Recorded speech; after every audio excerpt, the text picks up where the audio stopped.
बहुत समय पहले की बात है। एक विशाल राज्य था। वहाँ के राजा न्यायप्रिय और प्रजापालक थे। उनकी रानी धर्मपरायण और ममतामयी थी। राजमहल में एक दासी भी रहती थी। बाहर से भोली भाली दिखती थी, पर उसके मन में ईर्ष्या और छल का जहर भरा था। कुछ समय बाद रानी और दासी दोनों गर्भवती हुईं। पूरे राज्य में उत्सव का माहौल था। कुछ महीनों बाद रानी ने एक सुंदर, तेजस्वी और स्वस्थ पुत्र को जन्म दिया। महल में नगारे बज उठे। प्रजा ने दीप जलाए। राजा ने प्रसन्न होकर कहा, राजा, प्रजाजनों, आज हमारे राज्य को उत्तराधिकारी मिला है। यह मेरे वंश का दीपक होगा। सब लोग खुशियां मना रहे थे। उधर दासी ने भी पुत्र को जन्म दिया, लेकिन उसका बच्चा कमजोर और बीमार था। उसका चेहरा पीला और शरीर दुर्बल। दासी मन ही मन रोई और बोली, दासी, मन में, रानी का बेटा राजकुमार बनेगा और मेरा बेटा जीवन भर दास कहलाएगा। यह अन्याय है। नहीं, मैं अपनी किस्मत बदलूंगी। समय बीता। एक दिन रानी और दासी अपने अपने पुत्रों को लेकर नदी में स्नान करने गईं। नदी का पानी शांत और निर्मल था। रानी निश्चिंत होकर स्नान करने लगी। तभी दासी के मन में बुरा विचार आया। दासी, मन में, यही मौका है। अगर मैं अपना बच्चा रानी को दे दूं और रानी का बच्चा अपने पास रख लूं, तो सबको लगेगा यही राजकुमार है। उसने चुपके से अपना बीमार पुत्र रानी की गोद में रख दिया और रानी का स्वस्थ पुत्र अपने पास रख लिया।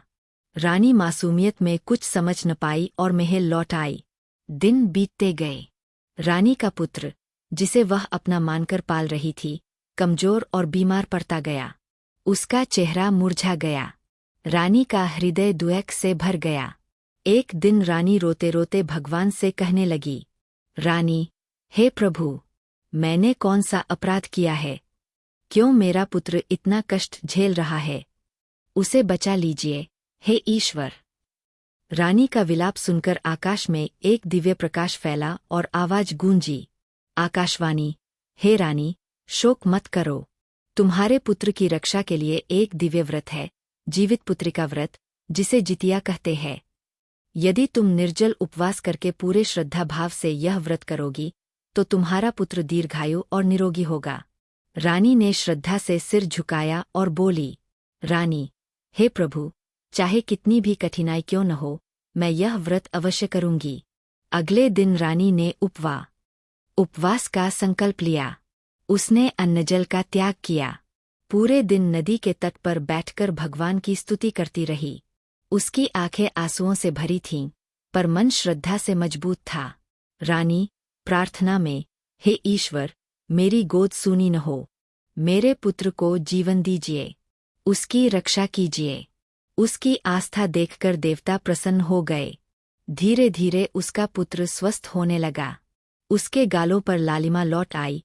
वह हंसने और खेलने लगा। उसी समय महल में रहस्य खुला। सबको पता चला कि असली राजकुमार तो वही था जिसे दासी ने बदल दिया था। राजा क्रोधित हुए और बोले, राजा, दासी से, धोखेबाज स्त्री, तूने छल करके राज्य और रानी को ठगा। तुझे इस अपराध की कठोर सजा मिलेगी। दासी सिर झुकाकर कांपने लगी।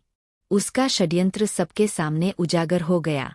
रानी ने अपने असली पुत्र को हृदय से लगाया।